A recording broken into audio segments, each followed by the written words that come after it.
mirando el reloj, tiempo en pantalla, vamos a ver si tenemos récord, si tenemos mejor tiempo.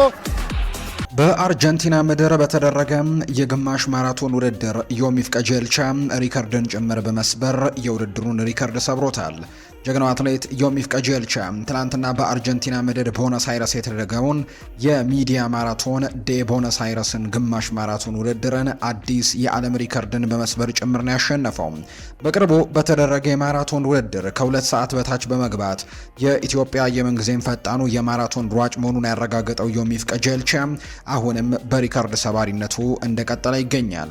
ትላንትና በቦነስ አይረስ የተደረገውን ይህንን የግማሽ ማራቶን ውድድርን በተመለከተ ሰፊ ዘገባዎችንና በውድድሩ ላይ የነበረውን ቪዲዮ ጭምር ወደ እናንተ ልናደርስ እነሆ ዛሬም በድጋሚ ተገናኝተናል። እንዴት ናችሁ ውድ ቤተሰቦቻችን? ይህ አዲስ አትሌቲክስ የዩቲዩብ ቻናላችን ነው። እያደመጣችሁን እየተከታተላችሁን ስለሆነ እጅጉን ከልብ አድርገን እናመሰግናለን። ኢትዮጵያውያን ጀግና አትሌቶች ለሀገራቸው ድንቅ ታሪኮችን የሚሰሩበትን የአትሌቲክ መድረኮችን እየተከታተልን ወደ እናንተ የምናደርስበት ቻናላችን ነው። ይህንን ቻናል ያልተቀላቀላችሁ ቻናላችንን ሰብስክራይብ እያደረጋችሁ እንዲሁ ደግሞ ቪዲዮአችንን ላይክ እያደረጋችሁ ለአትሌቶቻችን ያላችሁን ሀሳብ ደግሞ ኮሜንት ቦክስ ላይ እያጋራችሁ ከኛ ጋር ስለምትቆዩ ልብ አድርገን እናመሰግናለን። ከመሸጋገሪያ በኋላ ስንመለስ በቀጥታ ወደ ትላንትናው የቦነስ አይረስ ውድድርም የምንመለስ ይሆናል። አብራችሁኝ ቆዩ።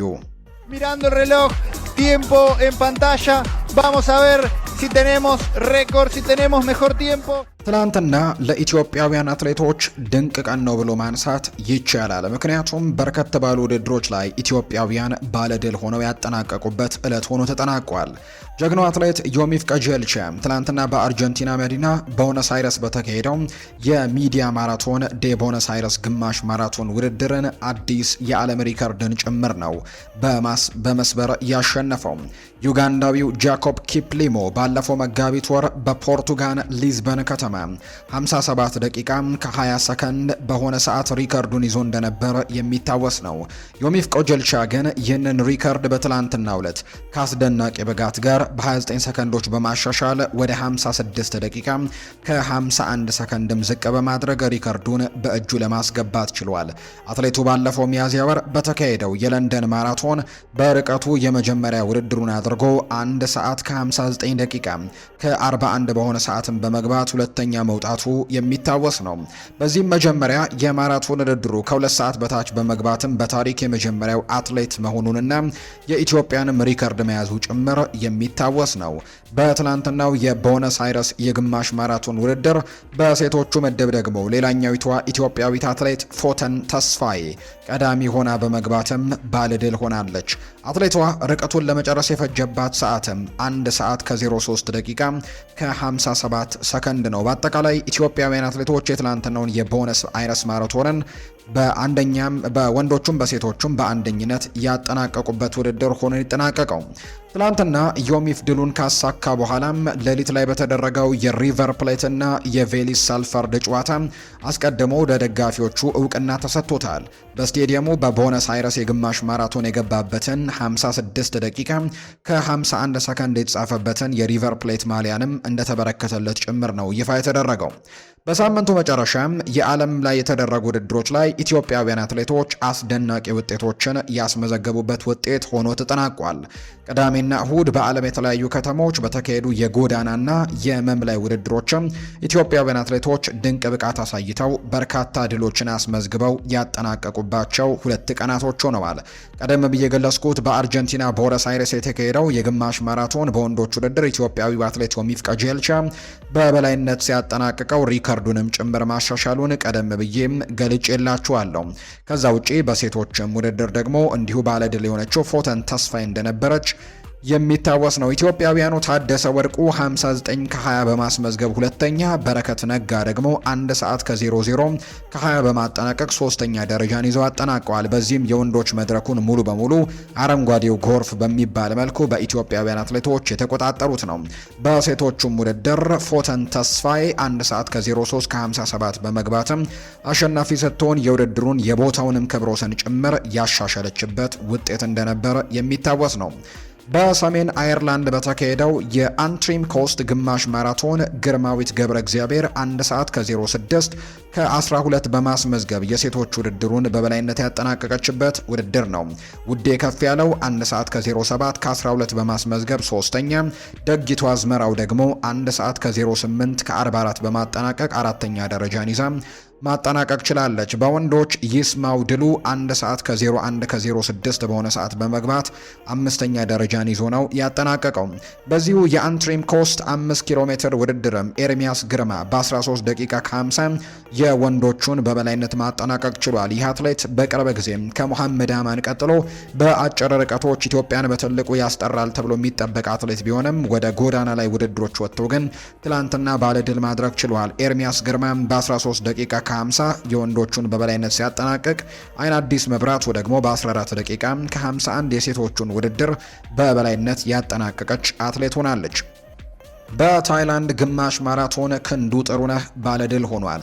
አትሌቱ 21.1 ኪሎ ሜትሩን 1 ሰዓት ከ08 ከ20 በሆነ ሰዓት በመግባት ነው ማጠናቀቅ የቻለው። በኢንዶኔዥያ ባሊ በተካሄደ ማራቶንም ሞገስ ጡማይ 2 ሰዓት ከ20 ከ44 በማስመዝገብ 9ኛ ደረጃን ይዞ ያጠናቀቀ ነው።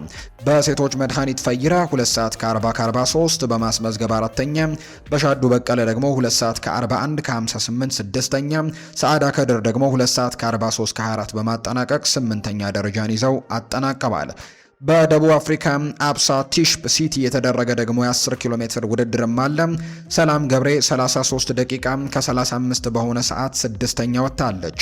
በፖላንድ ሲሌሲያ በተደረገ ደግሞ የዳይመንድ ሊግ ውድድር ጽጌ ድጉማና ገመቹ ጎዳና ኢትዮጵያውያን አትሌቶች ድል ቀንቷቸዋል። በሴቶች 1500 ሜትር ጽጌ ድጉማ 3 ደቂቃ ከ55 ከ06 በሆነ የዓለም መሪ ሰዓትም ውድድሩን በማሸነፍም የግሏን ምርጥ ውጤት አሻሽላለች።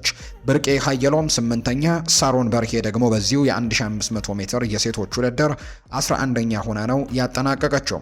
በወንዶች የ3000 ሜትር መሰናክል ገመቹ ጎዳና ቦታውን በበላይነትም ያጠናቀቀ ተወዳዳሪ መሆኑን ጭምር ነው የተመለከትነው። የቦታውን ክብረ ወሰንን በማሻሻል ሲያሸንፍ ርቀቱን ለማጠናቀቅም 8 ደቂቃ ከ02 ከ74ም ወስዶበታል። አትሌት ሳሙኤል ፍሬው በ8 ደቂቃ ከ06 ከ65 አምስተኛ ወጥቷል። ሳሙኤል ፍሬው ደግሞ 6ኛ ደረጃን ይዞ ነው ያጠናቀቀው። በሴቶች 5000 ሜትር ፍሬወይኒ ኃይሉ 14 ደቂቃ ከ54 ከ62 በማስመዝገብ ሁለተኛ ደረጃን ይዛ ያጠናቀቀች ተወዳዳሪ መሆኗን ነው የተመለከትነው። በአጠቃላይ በሴቶች የ5000 ሜትር ውጤትን ከተመለከትንም ፍሬወይኒ ኃይሉ 14 ደቂቃ ከ54 ከ62 በመግባት ሁለተኛ ስታጠናቀቅ፣ ጣሊያናዊቷ አትሌት ባቴ ኮልቲ በበላይነት ያጠናቀቀችው ውድድር ሆኗል። ማርታ አለማየሁ 14 ደቂቃ ከ55 ከ46 አራተኛ ደረጃን ይዛ አጠናቃለች። አለሽኝ ባውቀ አምስተኛ ደረጃን ይዛ አጠናቃለች በ14 ደቂቃ ከ55 49። ሰናይት ጌታቸው 14 ደቂቃ ከ55 ከ51 በመግባት ስድስተኛ ደረጃን ይዛ ስታጠናቀቅ፣ ፋንታዬ በላይነህ 14 ደቂቃ ከ55 97 ሰባተኛ፣ ልቅና አምባው 14 ደቂቃ ከ56 42 ስምንተኛ፣ አሳየች አይቼው 14 ደቂቃ ከ57 92 13ኛ፣ ሂሩት መሸሻ 14 ደቂቃ ከ58 ሰከንድ ከ86 ማይክሮ ሰከንድ 14ኛ፣ የኔዋ ንብረት ደግሞ 15 ደቂቃ ከ04 ሰከንድ ከ98 ማይክሮ ሰከንድ 19ኛ ደረጃን ይዛ ያጠናቀቀችበት ውድድር ሆኗል። ውድ ኢትዮጵያውያን ለዛሬ ያዝንላችሁ የአትሌቲክስ ጉዳዮቻችን እነዚህን ይመስላሉ። ስላደመጣችሁን፣ ስለተከታተላችሁን፣ ቆይታችሁንም ከኛ ጋር ስላደረጋችሁ እጅግ ከልብ አድርገን ነው የምናመሰግነው። የተለያዩ ርዕሰ ጉዳዮችን ያካፈልንበት በተለይ ደግሞ ትላንትናውን የቦነስ አይረስ የግማሽ ማራቶን ውድድርን የተከታተልንበት ፕሮግራማችን ይህን ይመስል ነበር። ከዚህ ፕሮግራማችን በኋላ ደግሞ ቪዲዮ እንድትከታተሉ በአክብሮት ጋብዛችኋለሁ። ትላንትና ዮሚፍ ቀጀልቻም ውድድሩን በበላይነት ያጠናቀቀበትን የቦነስ አይረስ የግማሽ ማራቶን ውድድርና ሪከርድ የሰበረበትን ውድድር ቪዲዮ እንድትከታተሉ ከዚህ ኮዲው በአክብሮት ጋብዛችኋለሁ። ከኔ ጋር ስለነበራችሁ እጅግ ከልብ አድርጌ ያመሰግናለሁ። ቪዲዮአችንን ላይክ፣ ቻናላችንንም ሰብስክራይብ እያደረጋችሁ ከኛ ጋር ለነበራችሁ በሙሉ ላቅ ያለ ምስጋናችንን ማቅረብ እንወዳለን። መልካም ጊዜ እንዲሆንላችሁ በአክብሮት ተመኘው።